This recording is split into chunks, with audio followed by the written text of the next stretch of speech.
আচ্ছা, আমরা শুরু করি।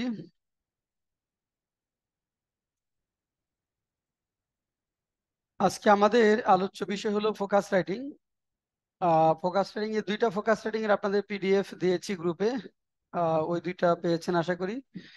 আজকে আমরা আরো দুইটা আলোচনা করব। এর মধ্যে একটি গুরুত্বপূর্ণ ফোকাস রাইটিং হলো আমাদের জেন জেড বা জেনারেশন জেড। এখানে আমরা যদি বলি জেন জেড বা জেনারেশন জেড বর্তমান সময়ের সবচেয়ে আলোচিত ফোকাস রাইটিং গুলোর মধ্যে একটা, জেন জেড এবং অথবা জেনারেশন জেড। এই ফোকাস রাইটিং শুরু করার ক্ষেত্রে ধরেন আমাদের একটা ইন্ট্রোডাক্টরি প্যারা থাকতে হবে, যেখানে আমরা চেষ্টা করব, সবসময় বলি যে ড্রামাটিক স্টার্টিং এর জন্য একটা কোটেশন। ধরেন ইন্ট্রোডাক্টরি প্যারায় যদি আপনাকে বলি যে একটা কোটেশন আপনার বলেন, কি বলবেন বলেন তো কামরুন্নাহার? ধরেন ইন্ট্রোডাক্টরি প্যারাগ্রাফে, ইন্ট্রোডাক্টরি প্যারাতে আমরা সবসময় চেষ্টা করি একটা কোটেশন দেওয়ার জন্য। জেন জেড নিয়ে একটা কোটেশন বলেন তো, যে এই কোটেশনটা হতে পারে। কামরুনাহার, জেন জেড নিয়ে একটা কোটেশন আমিনুল বলতে পারবেন? স্যার পারবো না। আচ্ছা, পারো। আমিনুল, জেন জেড নিয়ে একটা কোটেশন। প্রফেসর প্রফেসর ইংলিশের একটা আপনি বলছিলেন, ওইটা তো দেওয়া যেতে পারে স্যার। ওটা তো রিভলিউশন নিয়ে বলছিলাম, জেন জেড নিয়ে একটা বলেন। একটা জেন জেড নিয়ে একটা কোটেশন, কারণ আমরা বলছি যে কোটেশনটা একটা ড্রামাটিক স্টার্টিং, এক্সামিনারের অ্যাটেনশন ড্র করার জন্য খুবই কাজে দেয়। তো জেন জেড নিয়ে একটা কোটেশন যদি আমরা ইউজ করতে চাই, কি হতে পারে আমিনুল বলেন? হিমেল হাসান যুক্ত হয়েছেন। হিমেল হাসান বলতে পারবেন জেন জেড নিয়ে একটা কোটেশন? আমরা আলোচনা করবো আজকে ফোকাস রাইটিং জেন জেড। আমরা ইন্ট্রোডাক্টরি প্যারাতে সবসময় একটা কোটেশন দেবার চেষ্টা করি। সেই কোটেশনটা কি হতে পারে? জেন জেড তো এত, দেখেন আপনারা এত কিছু দেখলেন, আপনারা তো নিজেরাও জেন জেড এর পার্ট। যারা ক্লাস করতেছেন তাদের তো 90% বা প্রায় সবাই আপনারা জেনারেশন জেড এর অন্তর্ভুক্ত। তো জেড নিয়ে একটা কোটেশন বলতে পারবেন না? হিমেল হাসান পারবেন? আচ্ছা, এই মুহূর্তে হয়তো মনে পড়ছে না, না? এম, এম আপনার ফুল নামটা কি জানো? এম নামে যুক্ত হয়েছেন, আপনার ফুল নামটা আনমিউট করে বলেন। হ্যাঁ, আনমিউট করে বলেন, কি নাম যেন আপনার? শোনা যাচ্ছে না আপনার ফুল নামটা এখানে লেখেন। আচ্ছা, দেখেন, তার মানে এই যে আমরা দেখেন না, ওই যে জাঞ্জিরের একটা ওয়াল রাইটিং বারবার দেখি, যে স্বাধীনতা এনেছি, সংস্কারও আনবো, এরকম অনেক লেখা আছে না ওখানে? আপনার ওয়াল দিয়ে যখন রাইটিং পড়েন, সারা ঢাকা শহরই তোরা ওয়াল রাইটিং এ যে আমরা জেনজেট, মানে কত লেখা, ওইগুলো একটা দিয়ে দিলি তো হয়ে যাচ্ছে। তাহলে আমাদের যদি ওরা যেটা বলেছে বারবার, যেমন ধরেন we have brought a revolution, we will bring বা we shall bring uh, reformations as well. এখন দেখেন, এখানে নিচে আমরা লিখবো জেন জেট, এই একটা কোটেশন হয়ে গেল। We have brought revolution, we will bring reformations as well. বিপ্লব এনেছি, সংস্কারও আনবো। কত চমৎকার একটা স্লোগান না, দেখেন তো? লেখা যাবে কোটেশনে? জি স্যার। আচ্ছা, এগুলাই আইটেম, মানে যে জানা জিনিসগুলো আপনি জানেন কিন্তু লেখায় প্রেজেন্ট করতে পারছেন, আমার লেখায় প্রেজেন্ট করতে পারতে হবে। আচ্ছা, তারপরে আমরা জেন জেড ইন্ট্রোডাকশনে জেন জেড নিয়ে কথা বলবো। যখন ইন্ট্রোডাকশন আমরা লিখবো, কি লিখবো সেটা বলছি। কিন্তু এই যে বিপ্লবের যে ক্যারেক্টারিস্টিক্স, এটা কিন্তু জেন জেড এর ক্যারেক্টারিস্টিক্স না। জেনারেশন জেড এরা হলো যে শিক্ষা প্রযুক্তি নিয়ে থাকবে, শিক্ষা নিয়ে থাকবে, YouTube, mobile phone, smartphone, internet নিয়ে থাকবে, ভালো একটা জব করবে, জব এবং ফ্যামিলির মধ্যে সময় মেনটেন করবে। এই বিষয়গুলোই কিন্তু ওয়ার্ল্ড ওয়াইড জেন জেডের বৈশিষ্ট্য। কিন্তু বাংলাদেশে জেন জেডের ক্ষেত্রে একটা ব্যতিক্রমী বৈশিষ্ট্য দেখা গেল, রিভলিউশনারি ক্যারেক্টারিস্টিক্স। তারা রিভলিউশনের বড় একটি অংশ হলো এই জেন জেড, বা এই রিভলিউশনের একটা লিডিং পার্ট হলো জেন জেড। এটা আমি আবার বলছি, জেন জেড এর এই ক্যারেক্টারিস্টিক্সটা গ্লোবাল ক্যারেক্টারিস্টিক্স না। গ্লোবালি বিপ্লবী চেতনা সরকার পরিবর্তনের যে চেতনা, এটা জেন জেডের মধ্যে নেই গ্লোবালি, কিন্তু বাংলাদেশ এটা হয়েছে এবং তারা ম্যাসিভ বা বড় ধরনের একটা পরিবর্তন সাধন করেছে। ওই কথাগুলো আমরা ইন্ট্রোডাকশন একটু বলবো, কিভাবে বলবো সেটা যাব। এখন ধরেন ইন্ট্রোডাকশনের পরে, তাহলে ইন্ট্রোডাক্টরি প্যারার পরে আমাকে কোন কোন প্যারা আসলে লিখতে হবে, সেই প্যারাগুলোর কথা যদি বলি, বলেন তো কামরুন্নাহার, ইন্ট্রোডাক্টরি পরে আমি কি প্যারা লিখবো এই জেন জেড আমি যদি আলোচনা করতে চাই? স্যার জেন যেটা ডেফিনেশন দিব। আচ্ছা, জেন জেটের ডেফিনেশন দিব, ফাইন। আচ্ছা, এখন জেন জেটের আমরা ডেফিনেশন, তারপর আমরা তার ডেফিনেশন যাওয়ার আগে এই generation in brief living in Bangladesh at present, বাংলাদেশে কোন কোন জেনারেশন এখন বাস করছে সেটা আমরা বলতে পারবো না? দেখেন তো, বলতে পারবো? আচ্ছা, যেমন ধরেন generation in brief living in Bangladesh at present, generation in brief, generations in brief, generation in brief living in Bangladesh at present। এখন যদি আসেন, আমাদের বাংলাদেশে বর্তমানে কয়টা জেনারেশন লোক আছে? 6টা জেনারেশন লোক বর্তমানে আছে। প্রথম হলো সাইলেন্ট জেনারেশন, যাদের জন্ম, এটা কিন্তু আমরা জেনারেশন জেন জেড, এখানে আমরা যেটা করব জেনারেশন নাম দিব, ইয়ার অফ বার্থ লিখবো।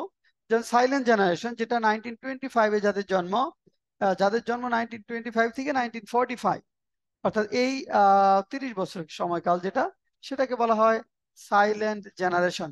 এখন এদের বয়স কত? যারা 1925-এ যারা জন্মগ্রহণ করেছে, ধরেন এদের বয়স 100 বছর পর্যন্ত জেনারেশন এখন আমাদের বাংলাদেশে আসে। যেমন ডক্টর মোহাম্মদ ইউনূসের কথা যদি বলা হয়, 84 ইয়ার্স ওল্ড, তারা কিন্তু সাইলেন্ট জেনারেশনের পার্ট। আচ্ছা, তারপরে বেবি বুমার্স যদি আমরা বলি, তারপরে যে জেনারেশন যাদের জন্ম 1946 থেকে 1964, এরপর জেনারেশন এক্স 1965 থেকে 1979 পর্যন্ত যাদের জন্ম, জেনারেশন এক্স অর্থাৎ 1965 থেকে 1979। এরপরে মিলেনিয়া 1980 থেকে 1994। এরপর জেনারেশন জেড যাদের জন্ম 1995 থেকে 2019, কেউ কেউ এটা 1997 থেকে 2012 পর্যন্ত বলে থাকেন, যাই হোক। এরপর একটা জেনারেশন আসে আলফা, যাদের জন্ম 2010 সাল থেকে এখন পর্যন্ত। তার মানে এই যে জেনারেশন জেড, তাদের মা বাবা কিন্তু আবার দেখেন তাদের মা বাবা হলো আপনার জেনারেশন এক্স এর অন্তর্ভুক্ত, তাদের মা বাবা হলো জেনারেশন এক্স এর অন্তর্ভুক্ত। আর তারপরে একটা জেনারেশন আছে যেটা হলো আলফা। এখন তার মানে আমরা কি করব, যে generation in brief living in Bangladesh at present এটা বলবো। এটা বলার পরে আমরা ওই যে আপনি যেটা বললেন, এর পরের পারাতে আমরা যাব those who belong to generation Z. আসলে কারা জেনারেশন জেড এর অন্তর্ভুক্ত? এখানে যেটা বললেন দেখেন, এখানে those who belong two belong to generation Z, generation Z এর অন্তর্ভুক্ত কারা, এটা দিয়ে আমরা এখানে আলোচনা করব। এখানে ওই যে যেটা বললাম, আমরা যে জেনারেশন জেড এর অন্তর্ভুক্ত হলো, ধরেন জেনারেশন জেড যারা আমরা জুমার্স নামে পরিচিত, এটা ডেমোগ্রাফিক অ্যাকর্ড সাকসিডিং মিলিনিয়া, যারা হলো মিলিনিয়ার পরে এবং আলফার আগের যে জেনারেশনটা, অর্থাৎ মিলিনিয়া জেনারেশনের পরে এবং আলফা জেনারেশনের মাঝে যে জেনারেশনটা, এটা হলো আমাদের জেনারেশন জেড। আচ্ছা, আর এটা হলো দেখেন এদের কি, যেটা হলো যে এই ক্ষেত্রে আমরা যদি বলি, যাদের জন্ম হলো যে 1990s-এর দশকের শেষ শেষ দশক থেকে 2010-এর মধ্যে, আর এখানে যাদের 1997 থেকে 2009-এর মধ্যে যাদের জন্ম, এখন তাদের বয়স কত? নাও 13 থেকে 27 ইয়ার্স ওল্ড, যাদের বয়স হলো এখন 13 থেকে 27 বছর বয়স। আর এই most of the generation Z আর children of young baby boomers or generation X. দেখেন এই most of the generation Z এর যারা পপুলেশন, তারা হলো চিলড্রেন অফ বেবি বুমার্স অথবা জেনারেশন এক্স এর। এটুকু আমরা তাহলে those who belong to generation Z আলোচনা করব। এরপরে আসেন ক্যারেক্টারিস্টিক্স অফ জেনারেশন জেড। এখন আমরা যদি আসি ক্যারেক্টারিস্টিক্স অফ জেনারেশন জেড এর আসলে কি কি ক্যারেক্টারিস্টিক্স রয়েছে। Characteristics of generation Z, characteristics of generation Z Z J Gen Z characteristics of এখানে characteristics গুলোর কথা যদি বলতে চাই আমরা কি কি characteristics আছে দুই তিনটা characteristics এর নাম বলেন তো এটা প্রথমে যাচ্ছি কামরুন হাসান বলেন এই জেনারেশন জেড এর কয়েকটা characteristics এর নাম বলেন characteristics of Gen Z আচ্ছা মাথিন যুক্ত হয়েছে না মাথিন ওকে ঠিক আছে আচ্ছা ক্যারেক্টারিস্টিক্স অফ জেনারেশন জেড এর ক্যারেক্টারিস্টিক গুলা কামরুন হার বলেন mention a few characteristics of generation Z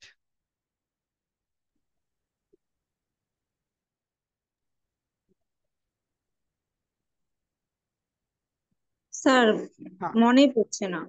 মনে পড়ছে না আচ্ছা আমিনুল এখানে জেন জেড এর কয়েকটা ক্যারেক্টারিস্টিক্স বলেন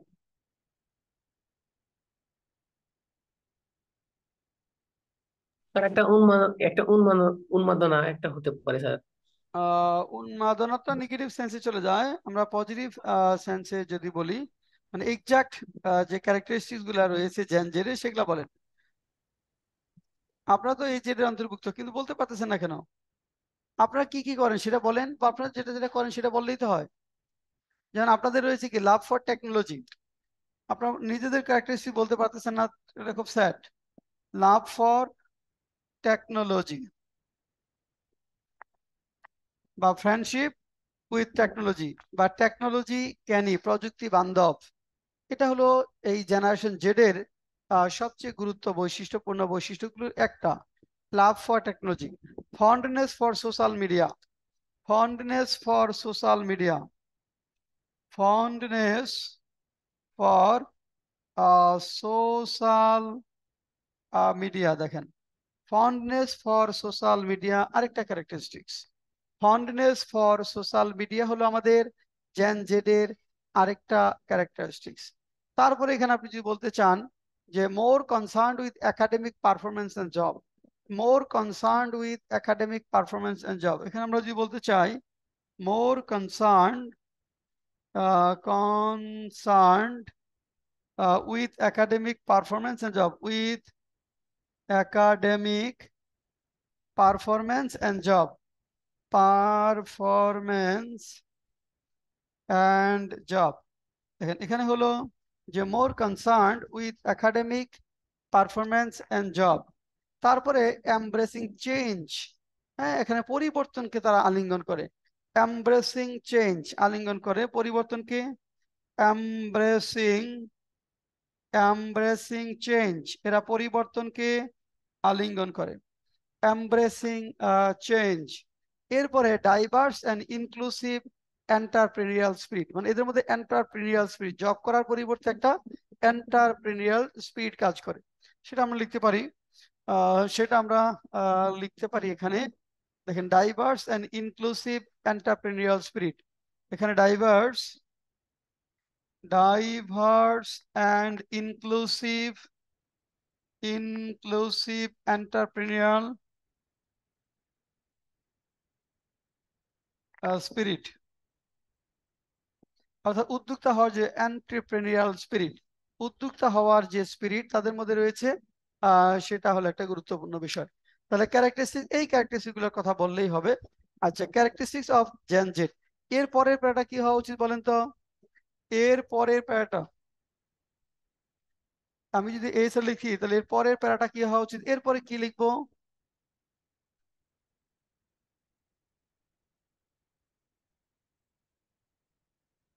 বলেন আমিনুল এর পরের প্যারাটা কি হওয়া উচিত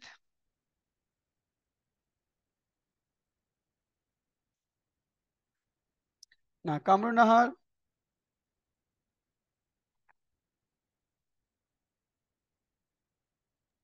স্যার জেনজেট রুল বলা যাবে, রুল অফ জেনজেট।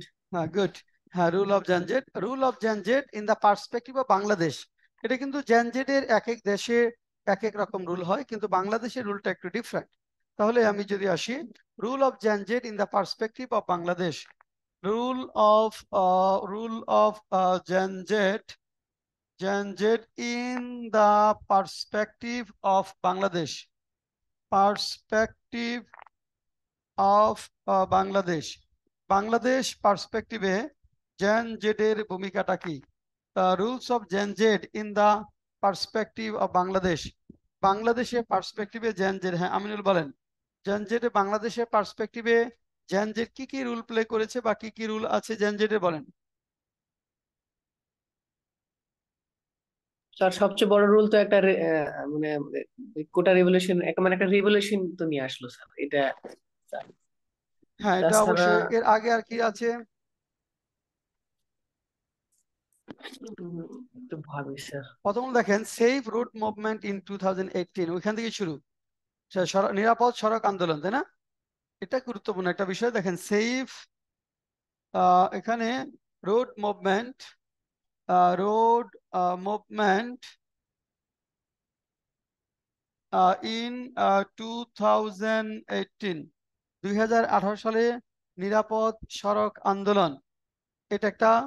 তারপর দেখেন এখানে leading role in the revolution in 2024, leading role in the revolution, leading role in the revolution 2024, 2024 সালে এটা leading rule in revolution in 2024, leading rule of revolution in 2024, বিপ্লবে তাদের নেতৃস্থানীয় ভূমিকা। তারপরে দেখেন এই যে maintaining law and order in the post revolution period in the absence of police, পুলিশের অনুপস্থিতিতে আইন শৃঙ্খলার দায়িত্ব পালন করা।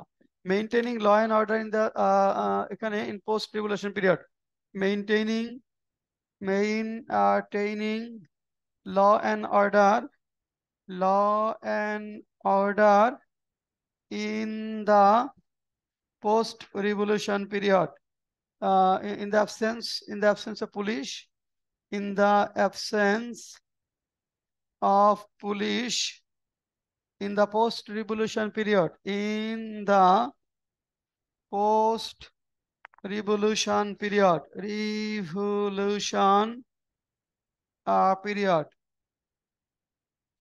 maintaining law and order in the absence of police in the post revolution period। আচ্ছা, এটা একটা বিষয়। তারপরে দেখেন ওই যে rescue operation and aid collection and management of devastating flood victims in 12 eastern districts of Bangladesh. এখানে এই ত্রাণ ম্যানেজমেন্টে তাদের বিশাল একটা রুল কিন্তু এখানে রয়েছে, সেটা আমরা এখানে নিয়ে আসব। তার মানে আমরা লিখবো এখানে rescue operation and aid collection and management, rescue operation, rescue operation and, এখানে rescue operation and aid collection and management, aid collection and management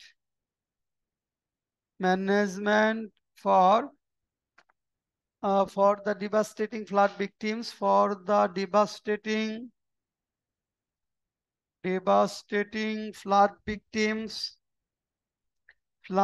victims in 24 eastern districts of Bangladesh,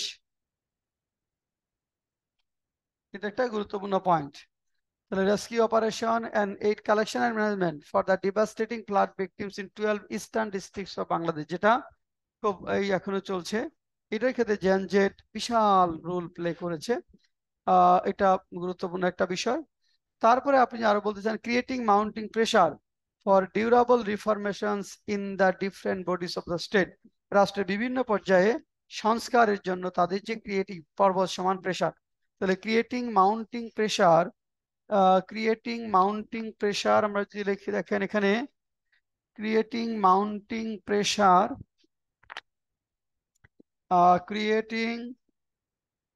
creating mounting pressure, পর্বত সমান চাপ, mounting pressure, creating mounting pressure for, ওটা বলবেন for durable reformations, for durable reformations, for durable reformations, এখানে in different bodies of the state, in different bodies of the state, different bodies of the state, bodies of the state, in different bodies of creating mounting pressure for durable reformations in different bodies of the state. তাহলে এটা আপনার একটা point. তাহলে এইভাবে আমরা জেনজেটের বাংলাদেশ পার্সপেক্টিভে আপনি ধরেন রুলগুলো বললেন। এরপরে আসেন তারপরের প্যারাটা যদি আমরা যাই যে এরপরের প্যারাটা আসলে আমাদের কি হওয়া উচিত, তাহলে আমরা কয়েকটা প্যারা পেলাম। এর বাইরে পরের প্যারাটা কি হওয়া উচিত বলেন? কামরুন নাহার, নেক্সট প্যারাটা কি হওয়া উচিত?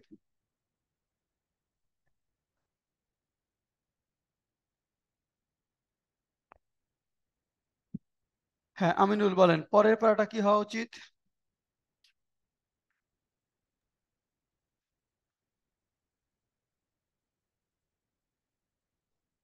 এর পরের প্যারাটা কি হওয়া উচিত বলেন? আমিনুল দ্রুত বলেন। কামরুন নাহার, এর পরের প্যারাটা কি হওয়া উচিত? স্যার পারি না। আরিনা। আমিনুল? না, তার মানে যেটা বলছে আইডিয়া জেনারেশনটা আমার জন্য অনেক গুরুত্বপূর্ণ। আমার যে আইডিয়া জেনারেশন না থাকে আমি কিন্তু ফোকাস রাইটিং লিখতে পারবো না। আচ্ছা, এরপরে চ্যালেঞ্জেস উইথ আমাদের জেনজেট। জেনজেট নিয়ে আমাদের চ্যালেঞ্জ আছে না? আছে। জি স্যার। আচ্ছা, তাহলে চ্যালেঞ্জেস উইথ, তাহলে challenges before Gen Z in Bangladesh. আমরা যদি বলি challenges before Gen Z in Bangladesh, এখানে যেটা হলো দেখেন, challenges before Gen Z, Gen Z in Bangladesh, in Bangladesh. জেনজেটের সামনে বাংলাদেশে কি কি চ্যালেঞ্জ রয়েছে সেই চ্যালেঞ্জগুলো আমরা যদি বলতে চাই।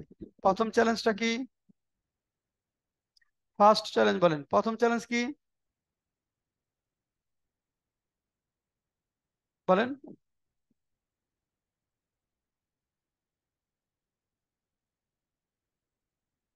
কি পারবেন না? দুইটা চ্যালেঞ্জের নাম বলেন কামরুন নাহার। জেনজেট নিয়ে দুইটা তিনটা চ্যালেঞ্জের নাম বলেন। স্যার আমরা যে রিভলিউশনটা নিয়ে আসছি এটা ধরে রাখা অনেক বেশি চ্যালেঞ্জ। আচ্ছা, ধরে রাখাটা চ্যালেঞ্জ, হ্যাঁ, তারপর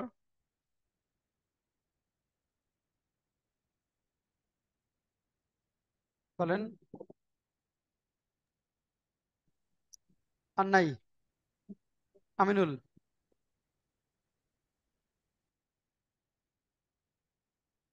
এখন দেখেন, চিন্তা শক্তি তো বাড়াতে হবে, হ্যাঁ, নলেজ লেভেলটা তো আছে কিন্তু চিন্তা শক্তি আমাদের বাড়াতে হবে। আমি তা না হলে ফোকাস রাইটিং তো লিখতে পারবো না।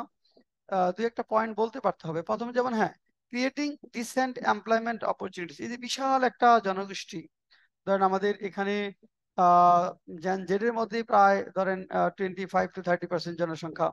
তো এদের জন্য ডিসেন্ট এমপ্লয়মেন্ট অপরচুনিটিস তৈরি করা, ভালো কর্মসংস্থানের সুযোগ সৃষ্টি করার একটা challenge. Creating decent employment opportunities, এটা একটা বড় ধরনের challenge. Creating decent employment opportunities, employment, decent employment opportunities, decent employment opportunities টা হলো একটা বড় ধরনের চ্যালেঞ্জ। তারপরে হলো আপনারা দেখেন এখানে keeping them away from acute addiction two social media. অনেকেই সোশ্যাল মিডিয়ার প্রতি অ্যাডিক্ট, অনেকেই ভালোর জন্য কাজ করছে এটা, কিন্তু এটা অনেকেই অ্যাডিক্ট, প্রচুর সময় কিলিং হচ্ছে, বিভিন্ন অসুখ বিসুখে ভুগছে এর জন্য। তাহলে keeping them away from acute addiction two social media, এটা একটা challenge. Keeping them away, keeping them away from acute, from acute addiction two social media, acute addiction, addiction two social media. আচ্ছা, এরপরে আমাদের আরেকটি চ্যালেঞ্জ হলো protection from increasing rate of drug abuse. এখানে এইখানে এই জেনারেশন জেনজেডের একটা অংশ, সেটা ছোট অংশ হলেও, যে নারী এবং পুরুষ উভয় ড্রাগ অ্যাবিউজের বিশাল ভাবে অ্যাডিক্ট হয়ে গেছে। সেটা আমাদের জন্য একটা বড় চ্যালেঞ্জ। তাহলে protection from increasing rate of drug abuse, তাহলে এখানে দেখেন প্রোটেকশন ফ্রম, এখানে protection from increasing rate of drug abuse, increasing rate of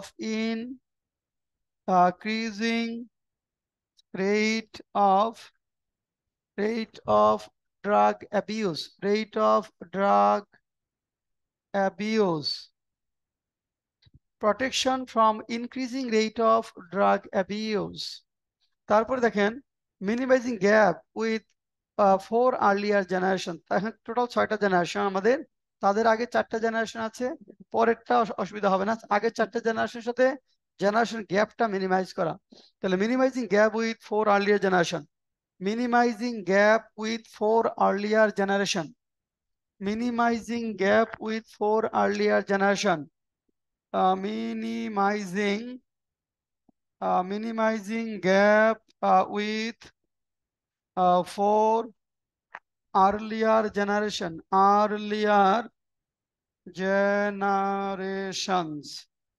এটা একটা আমাদের জন্য চ্যালেঞ্জ। এরপরে কিপিং দেম ফ্রম, এখানে keeping them away from taking decision driven by emotion and whim, emotion এবং হুইম দ্বারা যে সিদ্ধান্তগুলো তারা নেয় সেটা তাদের, এখান থেকে তাদেরকে বিরত রাখা। Keeping them away from taking decision, keeping them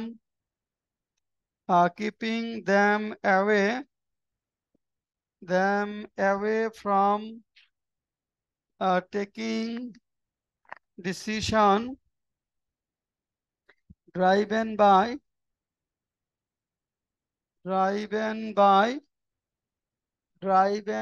এখানে ইমোশন অ্যান্ড হুইম, খামখেয়ালির মাধ্যমে, যেটা ওই যে এইচএসসি পরীক্ষার বাতিলের যে সিদ্ধান্ত তারা নিল, সচিবালয় পর্যন্ত অল্প কিছু পিপল যারা আসলে পড়াশোনা করতে চায় না, এরকম কিছু পিপল আপনার এই আন্দোলন করে সচিবালয় পর্যন্ত গিয়ে সত্যিকার অর্থে এইচএসসি পরীক্ষা, যেটা লাইফ সেটেলিং একটা পরীক্ষা, এটা ক্যারিয়ারটা কোন দিকে যাবে কি যাবে না সেই পরীক্ষাটা বাতিল করার মতো যে একটা বাজে দৃষ্টান্ত হলো, সেটা কিন্তু আমাদের এই জেনজেডি করেছে। আচ্ছা, তারপর keeping them away from formation of Kishore gang, একটা ছোট্ট একটা গ্রুপ এই জেনজেডের কিশোর গ্যাং এর সাথে ইনভলভ, এবং তারা মানুষকে টর্চার করছে, অনেক মানুষ তাদের সমবয়সী অনেক মানুষকে খুন করছে, হত্যা করছে, সেটা একটা বড় চ্যালেঞ্জ আছে আমাদের। Keeping them away from the formation of Kishore gang, keeping them away, keeping them away from the formation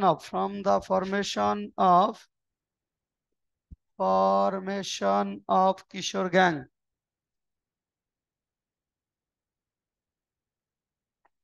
then keeping them away from the formation of Kishore gang বা juvenile gang, keeping them away from the formation of Kishore gang or juvenile gang, এখন তাদেরকে কি করা, এখান থেকে বের করে নিয়ে আসা।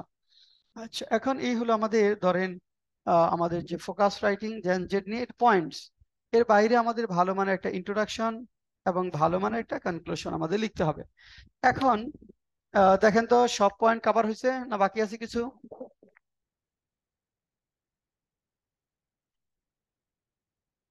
হয়েছে কভার সবগুলো? জি স্যার। আচ্ছা, কেমন হয়েছে এখন বলেন? অনেক সুন্দর হয়েছে। অনেক সুন্দর হয়েছে। এখন তাহলে আপনারা একটা সুন্দর কাজ করেন, এটার কনক্লুশন লেখেন তো। ধরেন কনক্লুসিভ প্যারায় কি লিখবো আমরা? ইন্ট্রোডাকশন দেখাবো। এখন তো আপনি এটা বুঝেছেন যে আসলে আমাকে ইন্ট্রোডাক্টরি প্যারা, তো ইন্ট্রোডাক্টরি প্যারা জেডের ইন্ট্রোডাক্টরি, আমরা টোটাল বিষয়টা তো আলোচনা করলাম, একদম ইন্ট্রোডাক্টরি প্যারা থেকে টোটাল বিষয়টা আমরা আলোচনা করেছি জেডের। এখন এটার কনক্লুশন যদি আমরা আলোচনা করতে চাই, কনক্লুশন মানে জেডের একটা সুন্দর একটা কনক্লুশন লেখেন 5 মিনিট সময়, আপনি যা পারেন। আপনি তো এখন বুঝেছেন যে টোটাল বিষয়গুলো কি, আমরা কিন্তু একদম ইন্ট্রোডাক্টরি প্যারা বলেছি, মানে বর্তমানে কি কি জেনারেশন আছে সেটা বলেছি, জেনজেডের অন্তর্ভুক্ত কারা, জেনজেডের ক্যারেক্টারিস্টিক্স গুলা কি কি, তারপর বাংলাদেশের পার্সপেক্টিভে জেনজেডের ভূমিকা কি কি, কি কি চ্যালেঞ্জ আমাদের রয়েছে জেনজেড নিয়ে, এই সবগুলো বিষয় আমরা আলোচনা করেছি। এখন এটা লিখবেন হলো 5 মিনিট সময়, জেন জেড এর একটা কনক্লুশন লেখেন। লেখেন জেন জেড নিয়ে, জেনারেশন জেড নিয়ে একটা কনক্লুশন লেখেন। আপনি পান নাই যদি, হ্যাঁ যারা পেয়েছেন 5 মিনিট সময় দিচ্ছি, 5 মিনিটে জাস্ট জেন জেড এর একটা কনক্লুশন লেখেন। আপনি যা বোঝেন তাই লেখেন।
অনেক জ্যাম ছিল, অসুস্থ নাকি? ঠান্ডা ঠান্ডা।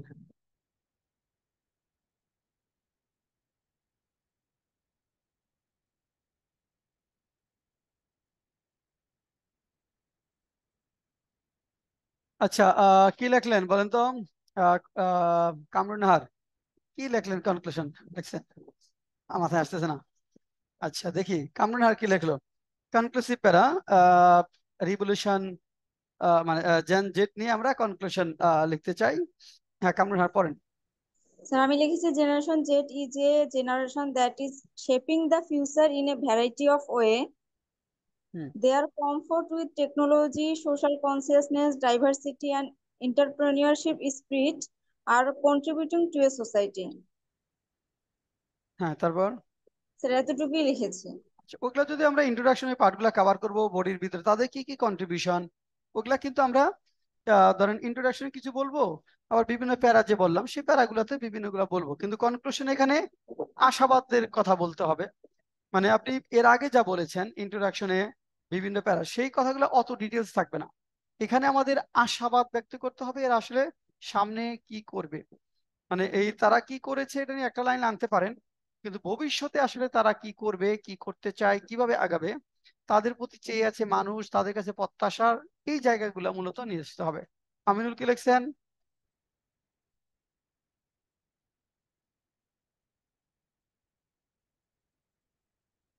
আচ্ছা, এখন দেখেন আমরা একটু যদি লিখি, মানে একটু দেখেন যে লেখাটা কিভাবে হবে। In conclusion it can be said that, দেখেন, in conclusion, in conclusion it can be said that, উপসংহারে এটা বলা যায়, generation Z who has emerge, যারা আবির্ভূত হয়েছে, হু হ্যাজ এমার্জড, আবির্ভূত হয়েছে as a bearer of hope, as a bearer of hope. Generation Gen Z কিংবা উপসংহারে বলা যায় জেনারেশন জেড যারা আবির্ভূত হয়েছে আশার কাণ্ডারি হিসেবে, বিয়ারার অফ হোপ, এখানে আশার কাণ্ডারি হিসেবে যারা আবির্ভূত হয়েছে তারা কি করেছে? দেখেন এখানে হোপ স্ম্যাশিং এইজল, দেখেন স্ম্যাশিং, চূর্ণ বিচূর্ণ করে, smashing age all dilapidated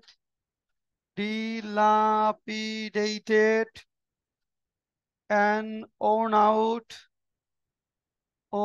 out, জরাজীর্ণ ও পুরনো, worn out social and political system,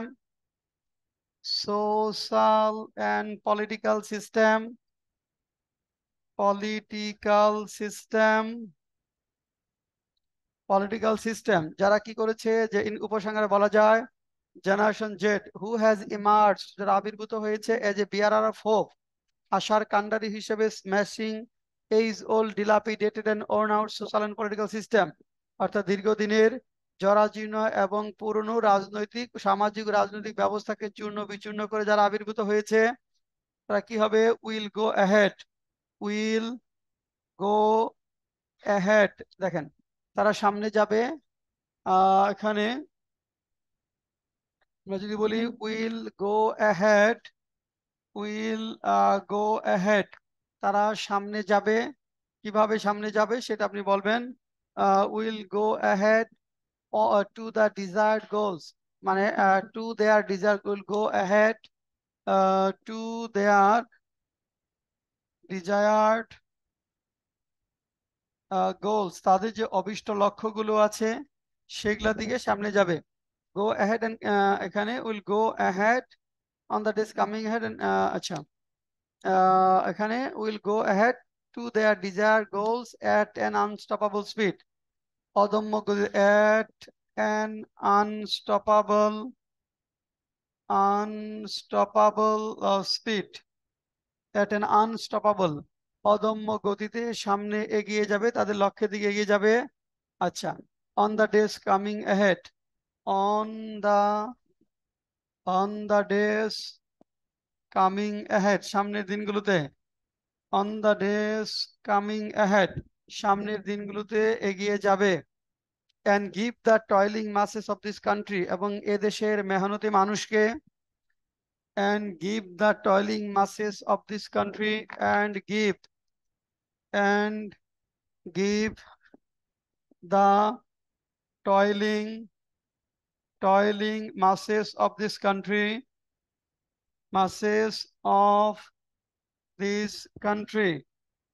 give the toiling masses of this country a complete relief একটি পরিপূর্ণ স্বস্তি, এদেশের মেহনতি মানুষকে একটা পরিপূর্ণ স্বস্তি দিবে, from the naked claw of torture, from the naked claw of torture, from the naked claw of torture and deprivation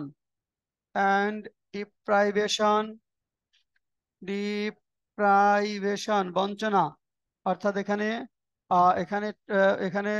torture নিপীড়ন এবং বঞ্চনার নগ্ন থাপা থেকে দেশের মেহনতি মানুষকে মুক্তি দিবে, that ran for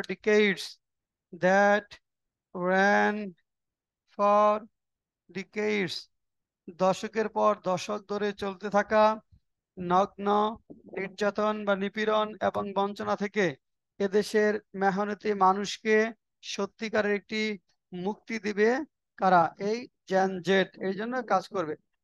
একটা লাইন লিখলাম,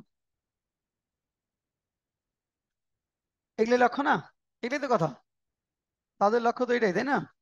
তাহলে কি হলো দেখেন লাইনটা, in conclusion it can be said that উপসংহারে বলা যায় gen Z who has emerged as a bearer of hope যারা আবির্ভূত হয়েছে আশার কাণ্ডারি হিসেবে, smashing old age dilapidated and worn out social and political system অর্থাৎ দীর্ঘদিনের জরাজীর্ণ ও পুরনো সামাজিক ও রাজনৈতিক ব্যবস্থা ভেঙে তারা তাদের লক্ষ্যের দিকে এগিয়ে যাবে, এখানে at an unstoppable speed অদম্য গতিতে বা অপ্রতিরোধ্য গতিতে, on the days coming ahead সামনের দিনগুলোতে, and give the toiling masses এবং মেহনতি মানুষকে কি দিবে, of the country complete relief from naked claw of torture and deprivation that ran for decades দীর্ঘ যুগ যুগ ধরে চলতে থাকা যে বঞ্চনা এবং নিপীড়ন রয়েছে সেইগুলা থেকে একটা পরিপূর্ণ স্বস্তি তারা প্রদান করবে।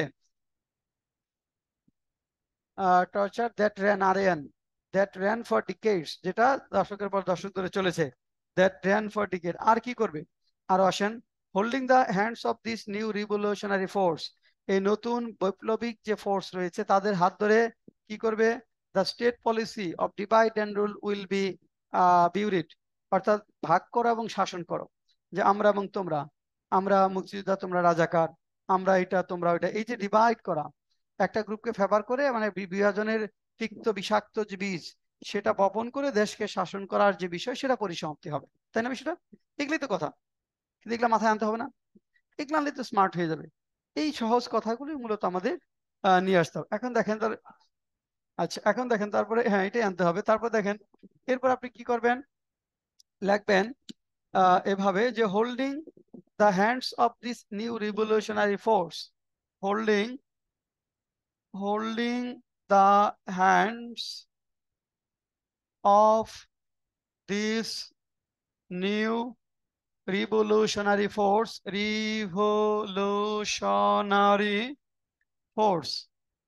এই যে নতুন বৈপ্লবিক যে শক্তি তাদের হাত ধরে হোল্ডিং ফোর্স কি হবে, the state policy of divide and rule, the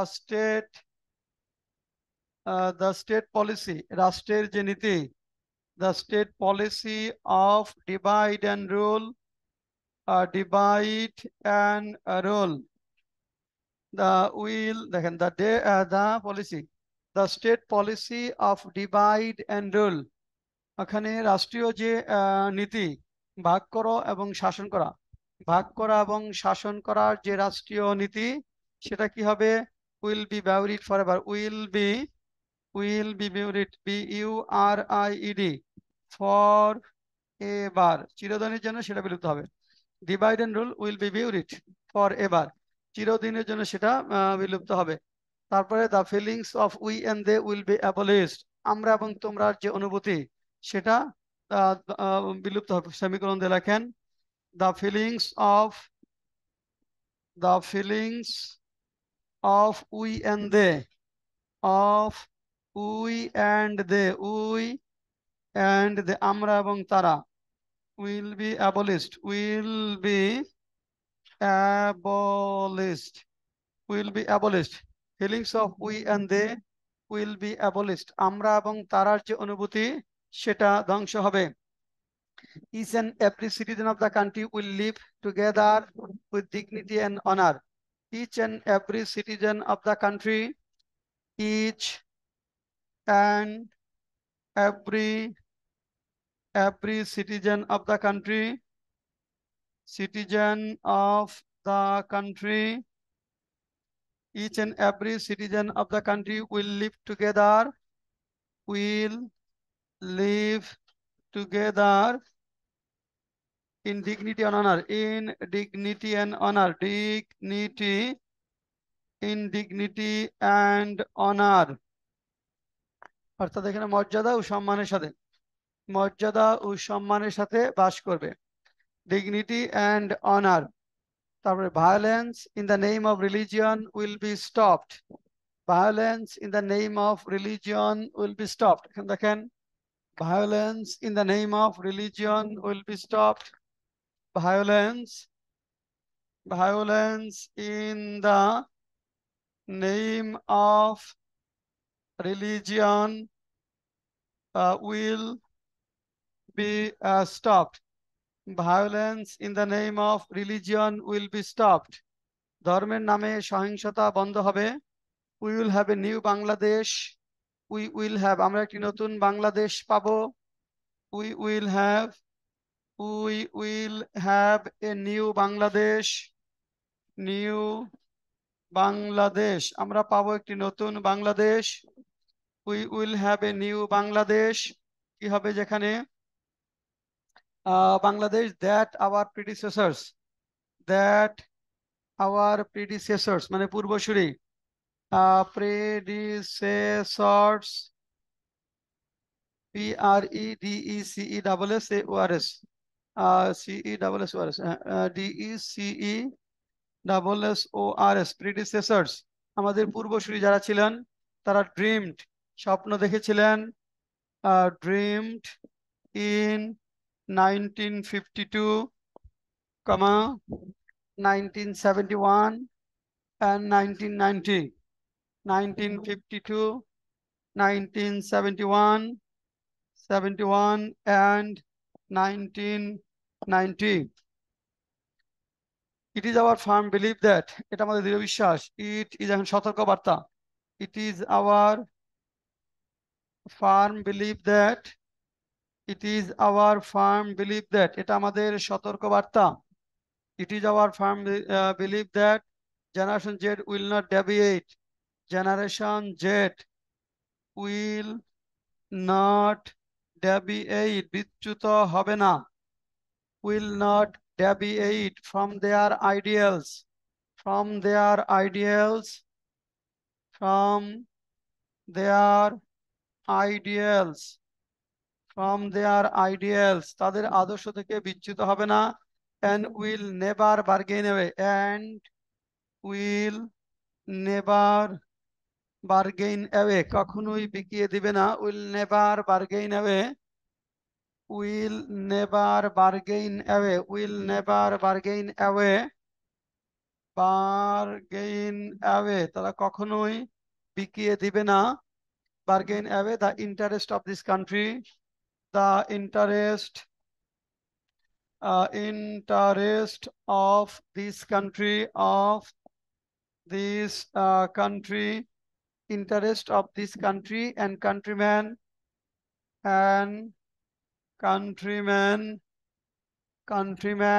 for their mean, for their mean, নিচু, এখানে individual and group interest, individual and group interest, individual and group interest, individual and group interest, individual and group interest, তাদের হীন ব্যক্তি ও গ্রুপের স্বার্থের জন্য তারা তাদের এই কি আদর্শ বিকিয়ে দিবে না, এবং হ্যাঁ তারা আদর্শ থেকে বিচ্যুত হবে না এবং কখনোই বিকিয়ে দিবে না এই ব্যক্তিগত স্বার্থ সিদ্ধির জন্য। ব্যক্তিগত স্বার্থ একটা পড়েন তো কামরুন্নাহার, কি লেখলেন এখন কনক্লুশনটা? শেষের প্যারাটা পুরাটা মানে কনক্লুশন যেটা বললাম, লাস্টের প্যারাটা পড়েন।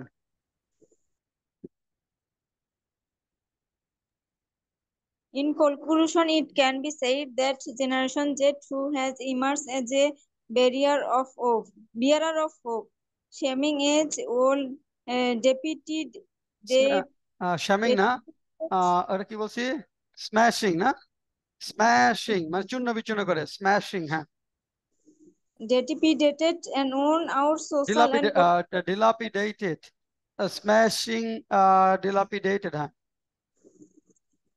and own our social and political system will go ahead to their desired goals at an unstoppable speed on the days coming ahead, and give the toiling masses of this country a complete relief from the naked, knock from the naked claw of থাবা, from the naked claw of and deprivation that ran for decades. Holding the hands of this new revolutionary force, the state policy of divide and rule will be buried forever. Will be buried forever, কবর দেওয়া হবে চিরদিনের জন্য। হ্যাঁ, তারপর the feelings of we and they will be abolished. এই যে we and দে, আমরা এবং তোমরা, ওই যে আমরা মুক্তিযোদ্ধা তোমরা রাজাকার, যেটা ছাত্রদেরকে সংক্ষিপ্ত করে তুলেছিল, এই ফিলিংসটা কি হবে, অ্যাবলিশড হবে। গুড, তারপর each and every citizen of the country will live together in the dignity and honor. Live together in dignity and honor. হ্যাঁ, violence in the name of religion will be stopped. We will have a new Bangladesh that our predecessor dreamed in 1952, 1971 and 1990s. দেখেন এখানে একটা message দিয়েছে, যেটা এরকম একটা বাংলাদেশের স্বপ্ন আমরা 52 সালে দেখেছি, 71 দেখেছি, 90 দেখেছি, সেরকম একটা স্বপ্ন, তাই না? তারপরে সতর্ক বার্তা যে তারা, আমরা আশা করছি, এটা আমাদের দৃঢ় বিশ্বাস করেন, believe that Generation Z will not deviate from their ideals and will never bargain away the interest of this country and বিকিয়ে দেওয়া, হ্যাঁ, ইন্টারেস্ট অফ, হ্যাঁ, countrymen for their main individual and group interest. Main individual মানে এখানে ব্যক্তি হীন স্বার্থের জন্য। হ্যাঁ, এখন দেখেন কেমন হয়েছে বলেন তো কনক্লুশনটা কেমন? হার অনেক সুন্দর, কিন্তু আমার মাথায় তো স্যার কিছুই আসে না। আচ্ছা, এখন কথা হলো যে কনক্লুশনে কি করতে হবে। প্রথম হলো যে একটা বিষয় নিয়ে আশাবাদ ব্যক্ত করতে হবে, এই রিলেটেড কোনো ঘটনা থাকলে সেটা লিঙ্ক করা যেতে পারে। তারপরে সতর্কবার্তাটা সফটওয়্যারে আমরা কি বলেছি, it is our farm believe that, এটা আমার দৃঢ় বিশ্বাস যে তারা ডেভিয়েট হবে না, বার্গেইন অ্যাওয়ে করবেন, তাদের স্বার্থ বিকিয়ে দেবে না। এটাই কিন্তু আমার একটা সতর্কবার্তা, এটা থাকতে হবে, এটা গুরুত্বপূর্ণ। হ্যাঁ, এটা কনক্লুশনে থাকতে হবে। ইন্ট্রোডাকশনে আশাবাদ ব্যক্ত করতে হবে, মানে কোন একটা ইন্ট্রোডাকশনে নরমালি যেটা করব আমরা একটা কোটেশন দিব, যেটা আমরা দিয়েছি, যে বলছিলাম এখানে যে we have revolution, we will bring reformations as well, বিপ্লব এনেছি, সংস্কারও আনবো, জেট, এটা দিয়ে আমরা শুরু করছি।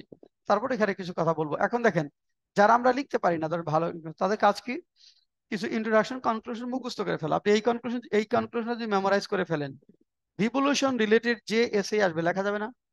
এটা কি শুধু জেনজেটের জন্য, নাকি এই রিভলিউশন রিলেটেড, ধরেন এখানে রিভলিউশন 2024 কোটা মুভমেন্ট থেকে শুরু করে, অর্থাৎ এই পরিবর্তিত পরিস্থিতিতে যে কোনো এসের জন্য এটা লেখা যাবে না? তাহলে আমরা যারা ভালো না লিখতে পারবো মুখস্থ করে ফেলবো, বসে দেখি। এটা মুখস্থ করা কি কঠিন? কোনো কঠিন ওয়ার্ড আছে? তাহলে এরকম কিছু কনক্লুশন আমাদের মেমোরাইজ করে নিতে হবে, খালি যাই ওই মানের এসেতে আপনি এটা বসাই দিবেন। একটু 4-5টা কনক্লুশন মুখস্থ করা যাবে না? অবশ্যই যাবে, সেটা আমি রেডি করে দেবো। হ্যাঁ, মেমোরাইজ করে ফেলবেন। মানে যারা ভালো লিখতে পারেন, নর্মালি তো আপনি এত মানে এইটুকু চিন্তা করতে হলে তো আসলে 1 ঘন্টা সময় লাগবে, সত্যি কথা। আপনি ফোকাস ট্রেনিং এর জন্য সময় পাবেন কয় মিনিট? 15 মিনিট। আপনি এই চিন্তাটা যদি আনতে চান, এই আধা ঘন্টার কমে আপনি এরকম চিন্তা করতে পারবেন না। সম্ভব আসলে বলেন তো? তাহলে আপনার যদি কনক্লুশন লিখতেই আধা ঘন্টা লাগে তাহলে তো হবে না। এই জন্য বলছি যে memorization plays very important role in case of focus writing. ইংলিশের ক্ষেত্রে ফোকাস রাইটিং এর ক্ষেত্রে মেমোরাইজেশন একটা ভূমিকা আছে। ডেটা, ইন্ট্রোডাকশন, কনক্লুশন পয়েন্টস গুলো এগুলা কিছু আমরা মেমোরাইজ করে নিতে হবে আমাদের। এই জন্য আমরা এটা মেমোরাইজ করব। আর আমি তো সব আপনাদের রেডি করে দিচ্ছি। গত ক্লাসে যে দুইটা পড়িয়েছি সেই দুইটা তো রেডি দিয়েছি, অফলাইনে যারা আছেন নিয়ে যাবেন, অনলাইনে আমরা ওটা দিয়ে দিচ্ছি। আমি তো সবকিছু রেডি করে দিচ্ছি, খালি আপনাদের কাজ কি? পড়া। আর এখানে এসে মাঝে মাঝে যখন একটু লিখতে দেই, 5 মিনিট 10 মিনিট ব্রেনটা টর্চার করে লেখা, যে আসতেছে না এটাকে বলো, যাই আসুক আপনাকে লিখতে হবে, যাই আসুক আপনাকে লিখতে হবে। আচ্ছা, এখন তাহলে এটা তো আমরা বুঝছি। এটা ইন্ট্রোডাকশন যদি লিখতে চাই, ধরেন এই জেনারেশন জেড এর ইন্ট্রোডাকশন, এটা কিন্তু আগেই আমরা আলোচনা করেছি। এখন যদি একটু লিখতে চাই ইন্ট্রোডাকশন, আসলে আমরা কি করব? আমি কিন্তু বলেছি জেনারেশন জেড এর ক্ষেত্রে যে জেনারেশন জেড এর মানে এটা সম্পর্কে আপনি একটু ধরেন প্রত্যেকটা জেনারেশনের কিছু ক্যারেক্টারিস্টিক্স থাকে, সেটা আমরা ক্যারেক্টারিস্টিক্স এর মধ্যে যাব। কিন্তু এখানে আমরা যে একটা কোটেশন দিয়ে শুরু করলাম, কোটেশনের পরে আপনি এই সম্পর্কে জেনারেশন জেড সম্পর্কে একটু কথাবার্তা বলবেন। বিশেষ করে ধরেন এখানে একটা জিনিস প্রথমে 2-3টা লাইন পরে বাংলাদেশের ক্ষেত্রে একটু লিঙ্ক করতে হবে। লিঙ্কটা এভাবে যে জেনারেশন জেড এর ক্ষেত্রে ধরেন যে বৈশিষ্ট্যগুলো দেখা যায় বিশ্বব্যাপী গ্লোবালি, সেগুলোর মধ্যে কিন্তু কিন্তু কোথাও বিপ্লবের সিড নেই, বিপ্লবের বীজ কিন্তু কোথাও দেখা যায় না। কিন্তু আমাদের দেশে একটা ব্যতিক্রম হয়েছে, এই জেনারেশন জেড বিপ্লবী হয়েছে এবং একটা অথরিটেরিয়ান গভর্নমেন্টকে উৎখাত করেছে দীর্ঘদিন ধরে যারা ছিল, তারা চেয়ে বসছিল। এরকম একটা বিষয় কিন্তু আমরা আমাদের দেশের ক্ষেত্রে লিঙ্ক করতে পারবো। আপনি প্রথমে এই জেনারেশন জেড সম্পর্কে একটা দুটা লাইন লিখে, তারপরে মানে কোটেশনের পরে জেনারেশন জেড সম্পর্কে 2-1টা লাইন লিখে তারপরে আপনি এখানে আসেন। 2-1টা লাইন আসলে কি লিখবেন, দিস ইজ দ্য কোশ্চেন, তাই না? তাহলে খেয়াল করেন এখন যে এখানে আমরা হলো একটা হলো কোটেশন, আমি প্রথমে ধরেন দিব, সেটা বলে দিয়েছি এই কোটেশন। এরপরে এই জেনারেশন জেড এর ধরেন আমাদের যে টোটাল ক্যারেক্টারিস্টিক্সটা, সেটা আপনি বললেন যে এখানে জেনারেশন জেড এর মানে মূল কথাটা কি, এরা এরা আসলে মূল কি বিষয়টা। এরা হলো ধরেন আমরা যদি বলতে চাই যে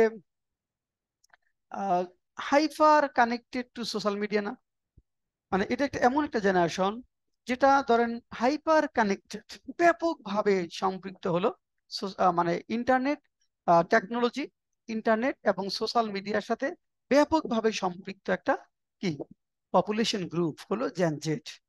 তাহলে এইভাবে আমি শুরু করতে পারবো, কোটেশন দেওয়ার পরে ওইটা শুরু করি। তারপরে এরা 2-1টা কি কি বৈশিষ্ট্য, এরা কি চায়, কি এদের মূল কাজ কি।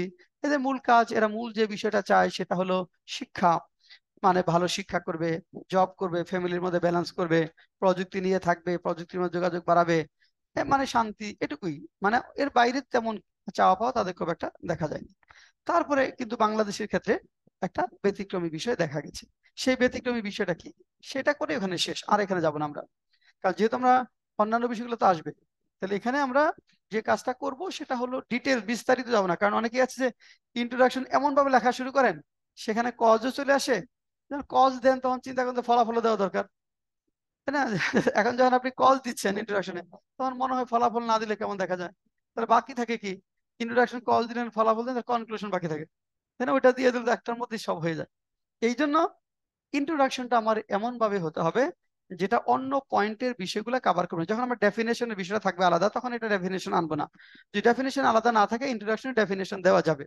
তারপরে এখানে ধরেন আমরা ওই যেহেতু প্রত্যেকটা এইজ গ্রুপটা আলাদাভাবে বলবো, কোন মানে বয়সের ভিত্তিতে কোন কোন এইজ, যে 6টা এইজ আছে সেটা আমরা আলোচনা করছি, সেটা আলাদাভাবে থাকবে। ক্যারেক্টারিস্টিক্স জেন্ডারের আলাদাও থাকবে, ভূমিকা আলাদাও থাকবে। তাহলে এখানে আমাদের অত কথা বলার দরকার নেই। তাহলে এখানে আমরা একদম হালকা বিষয়গুলা মূলত খুব সফট ওয়ার্ডের মাধ্যমে কিছু বিষয়গুলো এখানে উপস্থাপন করে যাব। তাহলে এখন যদি আমি আপনাকে বলি এটা একটা ইন্ট্রোডাকশন লিখতে একটু 5 মিনিটে আপনার মাথায় যা আসে লেখেন তো, যদি এটা কঠিন টপিক, আগেই বলেছি যে এই টপিকটা কিন্তু অনেক কঠিন টপিক, তাই না? আচ্ছা, তারপরে আপনি জেনারেশন জেডটা একটু লেখেন। কঠিন তো বলছিলাম যে we have brought revolution, we will bring reformation as well. আমরা ওই যে বলে লেখা থাকে না, বলে লিখছি না, বিপ্লব এনেছি সংস্কারও আনবো। জেনজেট ওইটা নিয়ে আসি। জিজ্ঞেস করছিলাম এখানে একটা কোটেশন বলেন, কেউ বলতে পারেন নাই। এটা পড়ছেন না আপনি বলেন, কিন্তু মাথায় আসে? পরীক্ষার সময় কিন্তু মাথায় আসবে না, মাথায় রাখতে হবে। সে রাখার জন্য এই যে এত পরিশ্রম করা। 1 ঘন্টা ধরে এটা আলোচনা করতেছি কেন? এটা যেন মাথায় থাকে। এগুলোর উপর মাথায় থাকবে, থাকবে না? আচ্ছা, তাহলে কোটেশনটা আমি দিয়ে দিচ্ছি। কোটেশনটা যেটা লিখবেন ইন্ট্রোডাকশনে, আপনি সেটা আমি দিয়ে দিচ্ছি এখানে। আপনি ইন্ট্রোডাকশন কথা বলা যাবেন, একটা প্যারা থাকবে যে we have bought revolution, we have brought a revolution.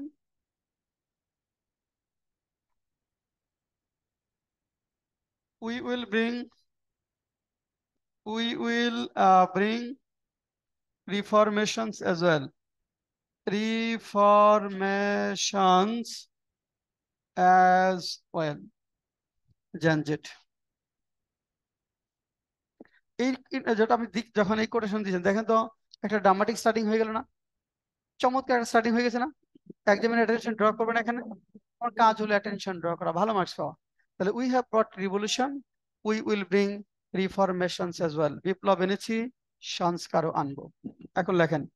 এখন ইন্ট্রোডাকশন 5 মিনিট সময়, জাস্ট আপনার মাথায় যাক বলিতে দিছি যে কি কি জিনিস, সেটার ভিত্তিতে একটু ইন্ট্রোডাকশনটা লেখেন।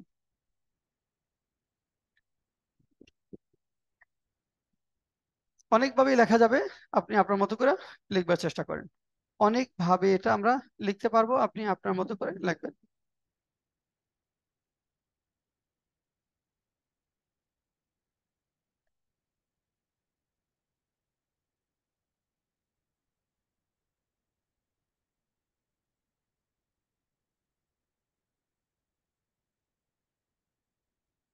আমিনুল, প্রথম ফোকাস রাইটিং রিভলিউশন 2000 দেওয়া হয় না?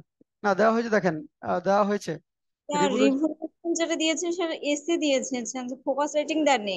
ভালো করে আর দেখবেন, আজকে একটা শীট দিছি, ফোকাস রাইটিং ডে 01, একটা শীট পাইছেন? ও স্যার আজকে, আর স্যার গত দিয়েছিলেন মানি লন্ডারিং গত হ্যাঁ, আগে। আজকে দেখবেন যে ফোকাস রাইটিং ডে 01, এটা দুইটা দুইটা এসে আছে এটা, হ্যাঁ। ও ফোকাস স্যার, রাইটিং ডে 01 এর মধ্যে দুইটা এসে আছে একসাথে। একটা হলো রিভলিউশন 2024, আর হলো মানি লন্ডারিং। ফোকাস রাইটিং আর কোনটা গত ক্লাসে পড়াইছিলাম, কোনটা কোনটা? রিভলিউশন 2024 আর মানি মানে, লন্ডারিং হ্যাঁ ওই করেছেন। দুইটাই, ওই দুইটাই গ্রুপে দিয়েছি দেখবেন। ওই দুইটাই ফোকাস ডে 1 এর মধ্যে আছে। লেখেন।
আচ্ছা, তাহলে আমরা কি যাই দেখি।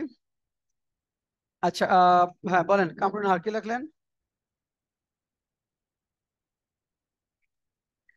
স্যার আমি এই কোটেশন দিয়ে লিখেছি যে generation Z also known as Zoomers, hmm. succeeding millennials and preceding generation Alpha.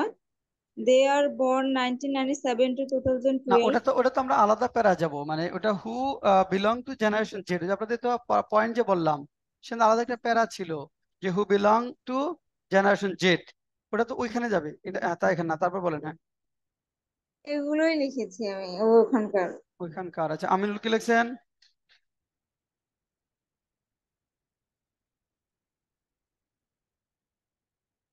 Aminul শুনতে পাচ্ছেন? আচ্ছা, মোস্তফা জামান কি লিখছেন?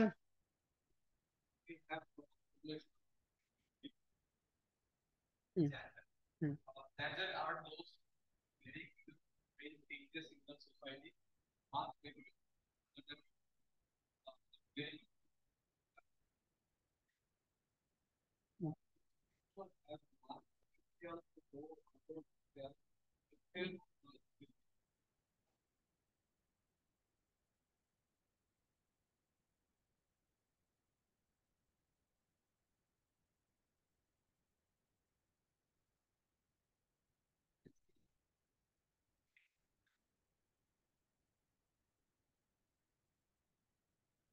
Good, সুন্দর হয়েছে। আপনি 55% থেকে 60% মতো মার্কস পাবেন যা লিখেছেন।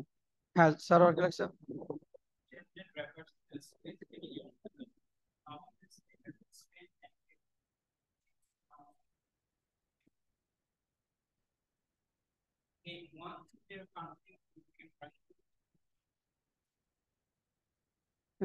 যা হয়েছে তাতে ধরো 40 থেকে 45% মার্কস পাবা। 40 থেকে 45% মার্কস পাওয়া যাবে। আচ্ছা, আমরা একটু দেখি কি লেখা যায়। আমরা যেরকম লিখি generation Z widely known as gen Z, আমরা যদি বলি generation Z, generation Z widely known as Gen Z,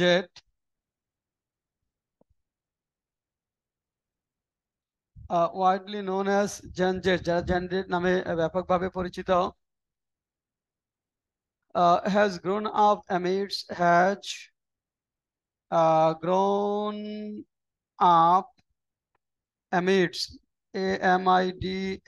amidst মানে মধ্যে, grown up amid digitalization,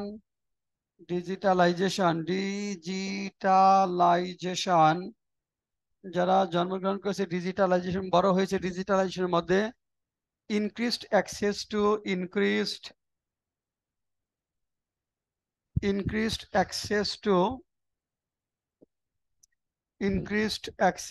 internet and social media,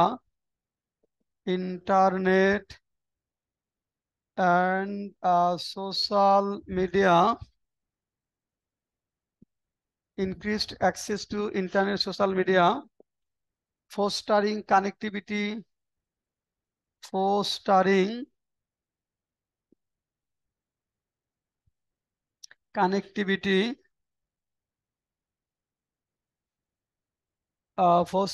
connectivity and the exchange of diverse idea and the exchange of একটু কঠিন হলো, তারপর diverse idea. Gen Z, Generation Z, widely known as Gen Z, has grown up amid digitalization, increased access to internet and social media, fostering connectivity and exchange of diverse idea. যারা কি করছে, লালিত পালিত হচ্ছে, মানে আপনার কানেক্টিভিটি এবং exchange of diverse আইডিয়াটাকে এটা প্রতিপালনের মাধ্যমে, লালন পালনের মধ্যে তারা আসলে বড় হচ্ছে। আচ্ছা, তারপরে আপনি এখানে আনতে পারেন Gen Z knows a world that is hyper connected. আচ্ছা, আমি যদি বলি Gen Z knows the world, এখানে Gen Z knows a world, Gen Z knows a world, Gen Z এমন একটা পৃথিবীকে চিনে, knows a world that is hyper connected,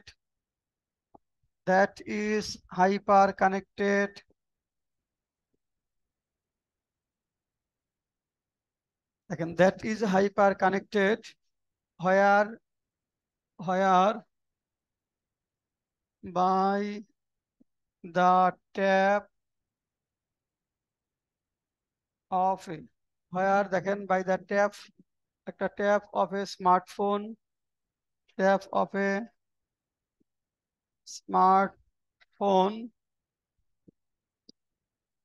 even a pair of shoes can be delivered where by the tap of a smartphone, smartphone একটা ট্যাপের মাধ্যমে চাপের মাধ্যমেই দেখেন এখানে আমরা যদি বলি even a pair of shoes can be delivered, even a pair of shoes can be delivered, pair of shoes can be delivered to their doorstep, to their doorstep, to their doorstep via Uber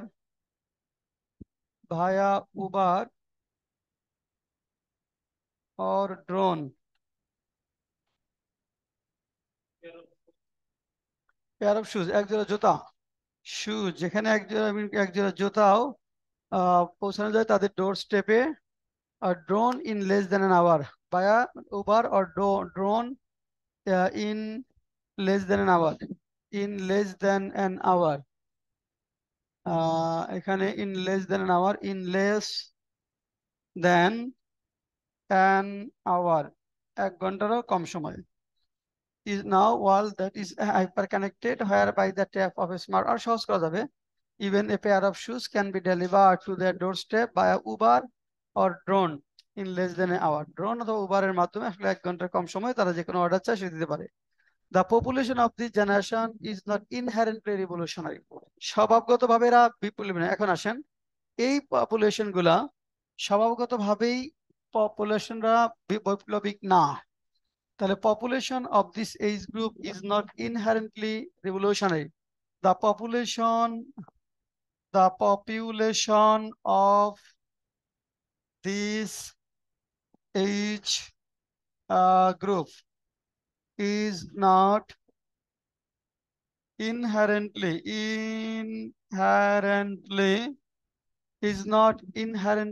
revolutionary. এখানে revolutionary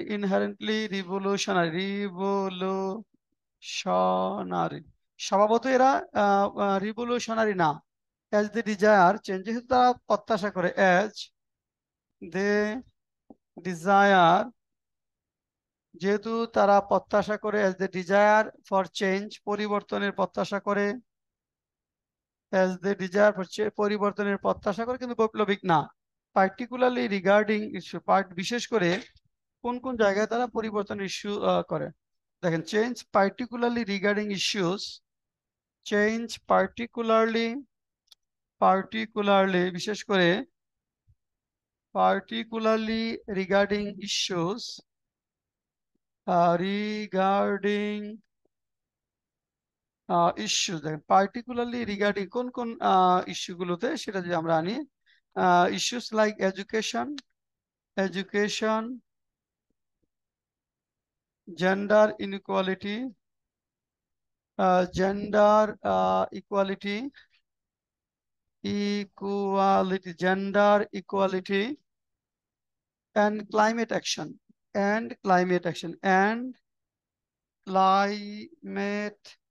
এই জায়গাগুলোতে তারা সাধারণত পরিবর্তন প্রত্যাশা করে। দেখেন the population of this group is not inherently revolutionary, এটা স্বভাবতভাবেই বৈপ্লবিক না। যেহেতু they desire for change particularly regarding issues like education, gender equality and climate action, এই জায়গাগুলোতে তারা পরিবর্তন চায়।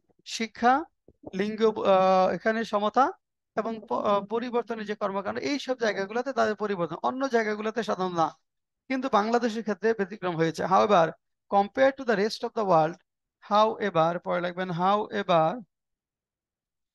compared to the rest of the world, compared to the rest of the world, compared to the rest of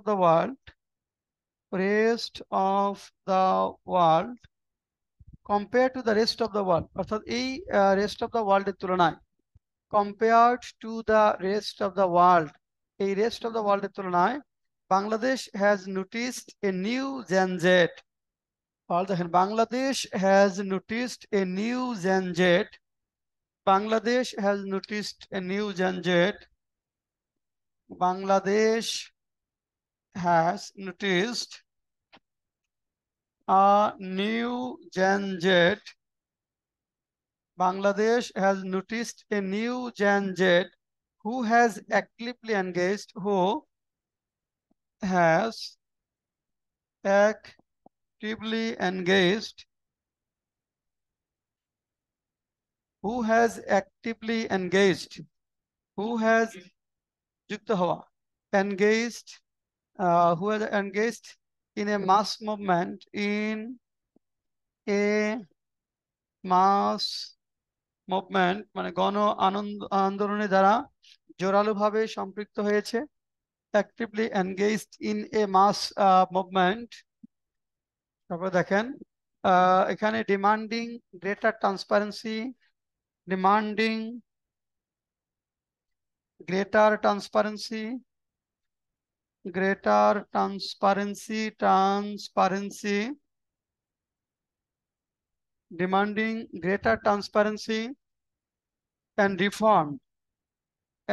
reform, সংস্কার and reform, with the elimination of a discrimination, with the elimination with the elimination of discrimination, of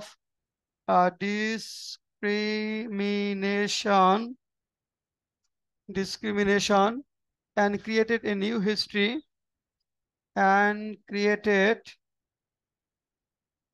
a new history, created a new history, নতুন একটি ইতিহাস তৈরি করেছে, by bringing about revolution, by bringing about revolution, bringing about revolution, বিপ্লব আনয়নের মাধ্যমে তারা আসলে নতুন একটা ইতিহাস তৈরি করেছে। তাহলে এটা আমরা ধরেন লিখবো হলো বিশেষ করে ইন্ট্রোডাকশনের ক্ষেত্রে, এর থেকে ভালো ইন্ট্রোডাকশন লেখা যাবে। তো এটা আমরা এই মানের একটু লিখলাম। বাংলাদেশকে নর্মালি এটা রিভলিউশনারি না, কিন্তু বাংলাদেশের ক্ষেত্রে রিভলিউশন ঘটিয়েছে, ব্যতিক্রম হয়েছে, এটা একটা লাইন অ্যাড করব। আর যেটা বললাম যে তারা এমন একটা জেনারেশন যেটা ধরেন যে hyper connected to social media, internet and technology, তাই না? এরা হলো যে অনলাইনের ভিত্তিতেই সবকিছু পরিচালনা করতে পছন্দ করে, অর্থাৎ এটার উপর এমন একটা জনগোষ্ঠী যারা মানে পরিবর্তনের পক্ষে, কিন্তু সেটা শিক্ষা, জব, ক্লাইমেট ইস্যুগুলোর ক্ষেত্রে, রাষ্ট্রীয় সংস্কারের ক্ষেত্রে না। কিন্তু বাংলাদেশের ক্ষেত্রে এটা ব্যতিক্রম ভাবে করেছে। তাহলে এইভাবে আমরা ধরেন এই ফোকাস রাইটিংটা লিখবো। এরপরে আজকে আরেকটা ফোকাস রাইটিং আলোচনা করব, দ্য রুল অফ, এখানে remittance in socio economic development of Bangladesh, the rule of remittance in socio economic development Bangladesh, the rule of remittance, rule of remittance in the socio-economic development of Bangladesh, socio-economic development of Bangladesh, বাংলাদেশের socioeconomic ডেভেলপমেন্টে রেমিটেন্সের ভূমিকা।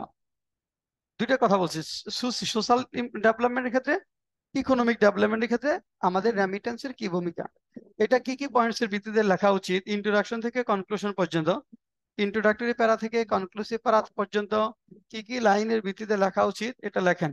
সময় হলো 6-7 minute, লেখেন।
আচ্ছা, আমরা তাহলে এখানে যেটা ছিল এখন, the rule of remittance in the socio economic development of Bangladesh.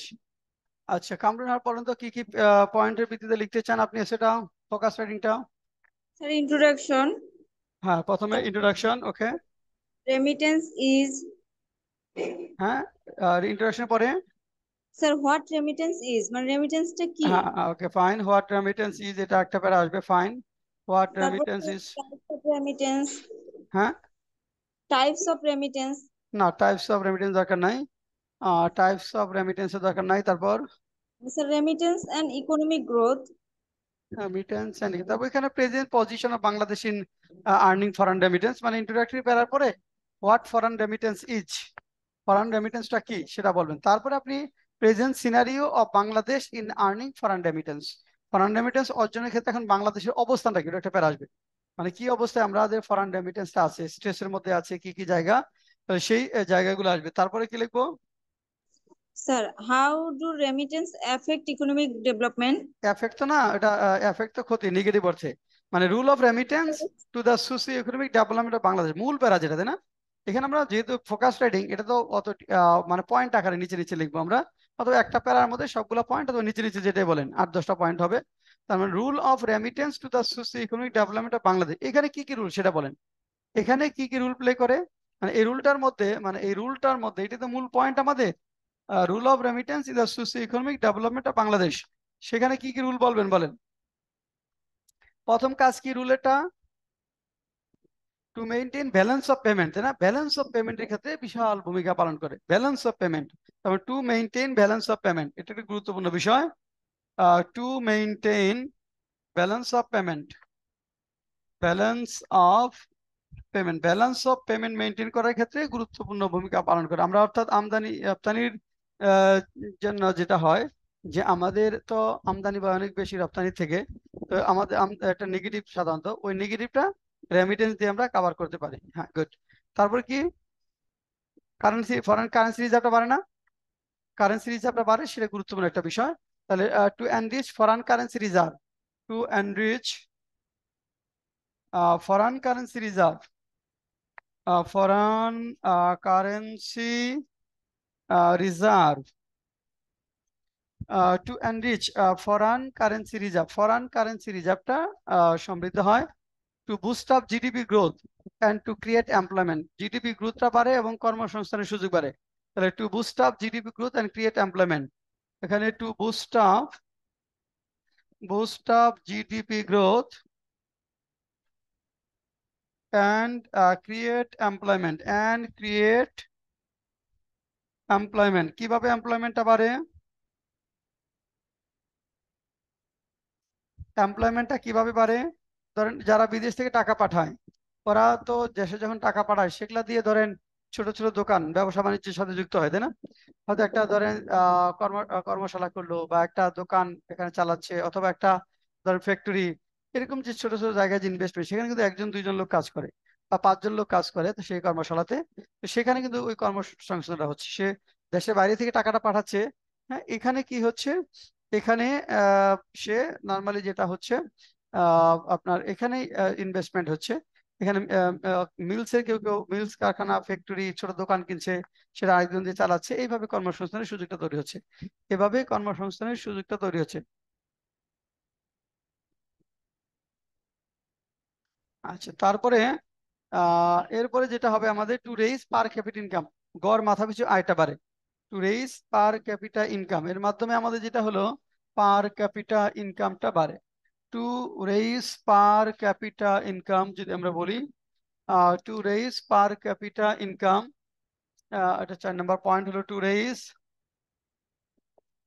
Per capital income, অর্থাৎ আমাদের পার ক্যাপিটা ইনকামটা এর মাধ্যমে বাড়ে। তারপরে যেটা আছে আমাদের, to help in creating small scale business in rural areas, to help মানে স্মল স্কেল ইন্ডাস্ট্রি গুলা, টু এখানে যদি to help in creating, to help in creating small scale,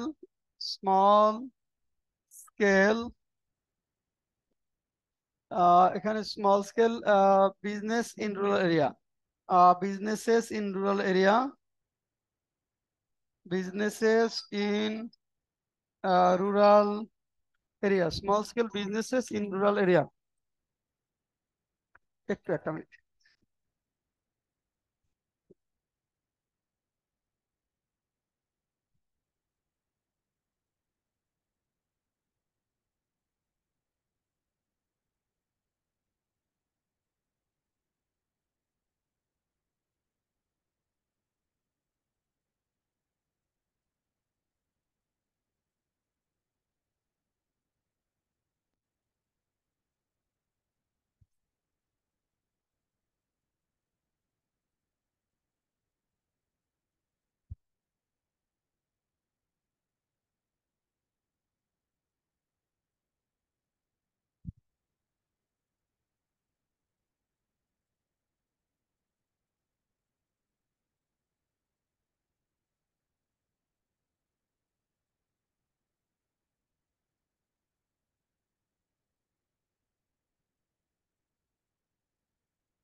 আচ্ছা, যেটা বলছিলাম এরপরে যে পয়েন্টটা লিখবেন দেখেন, to help in creating small scale business in rural area. আর কি হতে পারে তারপর?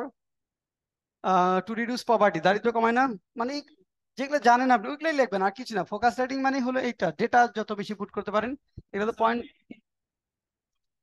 হ্যাঁ হ্যাঁ হ্যাঁ, আর বিসিএস থেকে ডিটেলস বর্ণনা দিতে হবে। টু রিডিউস, ব্যাংকে তো এত সময় নেই আপনার, হ্যাঁ। টু রিডিউস ধরেন পভার্টি, শুধু পয়েন্ট আকারে লিখবেন এখানে।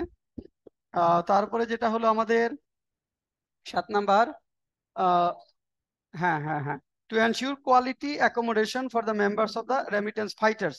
তাদের অ্যাকোমোডেশন পরিবর্তন হয় না, যে দেখবেন যে যখন যায় তখন তো বাড়ি ঘরে তেমন কিছু থাকে না, তাই না? আর যখন আসে তখন অনেকেরই দোতলা তিনতলা বিল্ডিং হয়। তার মানে এই যে অ্যাকোমোডেশন একটা চেঞ্জ হয়। To ensure quality accommodation for the family members of the remittance fighter. তাহলে টু এনশিওর, এখন যদি আমরা বলি টু এনশিওর, হ্যাঁ, to ensure quality accommodation, quality accommodation, ensure quality accommodation for the remittance fighter, for the remittance fighters, remittance fighters। তারপরে আমরা যেটা পাবো, to ensure access to nutritious food, to ensure access to nutritious food,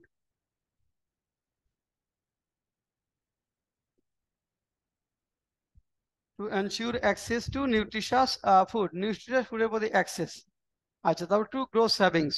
তারপর হলো আমরা যদি বলতে চাই to grow savings, to grow savings, সেভিংসটা বাড়ে, টু গ্রো সেভিংস। এরপরে আপনার হলো পরের প্যারা যদি আসেন, চ্যালেঞ্জেস উইথ রেমিটেন্স।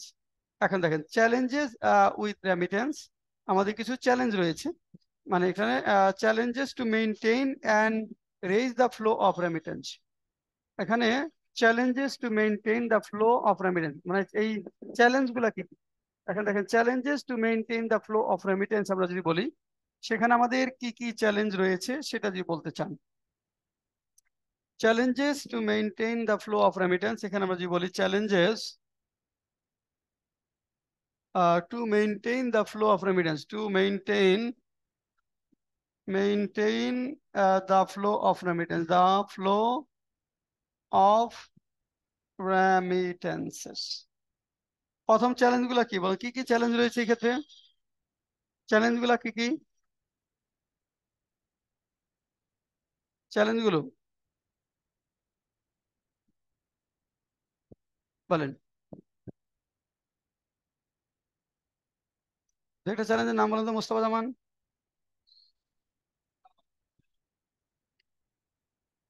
প্রথম চ্যালেঞ্জ হলো যে আমরা তো অনেকেই চাকরি হারিয়ে ফেলবে এখন, যেটা ধরেন ফোর্থ ইন্ডাস্ট্রিয়াল রিভলিউশন যুগ, তাই না?